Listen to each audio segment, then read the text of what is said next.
Bwana, tayari tumeshafika sehemu ya tukio, sehemu ya shughuli yenyewe. Tuliwaambia leo tuko maeneo ya Bungu, tupo na MC Kiweba na Kiwasha siku hii ya leo. Na sisi tayari tumeshaingia njia ya Nyamisati na sasa hivi tupo kwenye kijiji kinaitwa Milanzi. Na hapa tunawasubiria wenyeji watufuate ili tuelekee sehemu yenyewe ya shughuli inapofanyika siku hii ya leo.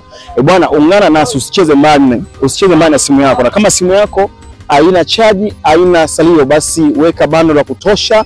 Bwana, kutakuwa na burudani za kutosha, kutakuwa na challenge siku hii ya leo. Tutaenda kuwauliza watu maswali na leo mshindi akiondoka na kijola basi tutampa na pesa taslimu shilingi 10,000 kama nauli yake, kwa sababu kuna watoto wa mjini wengi, wengine wametoka Dar es Salaam, wengine wametoka mkoa wa Lindi, wengine wametoka hapo maeneo ya Marusembe, Bigwa. Kwa hiyo kuna watoto wa mjini wengi sana. Bwana, kama unavyoona hapa hii ni njia ya, tumeacha njia kabisa, njia ya Nyamisati. Tuko hapa kijiji cha Milanzi. Kwa hiyo muda si mrefu wale ambao tunawasubiria ambao ni wenyeji wetu wametuambia wanatufuata na hapa tunawasubiria sasa. Bwana, tutaendelea kuonyesha matukio moja hadi lingine. Mimi naitwa MC Hans, kipenda naitwa kuniita mzee wa burudani. Usikae mbali na simu yako.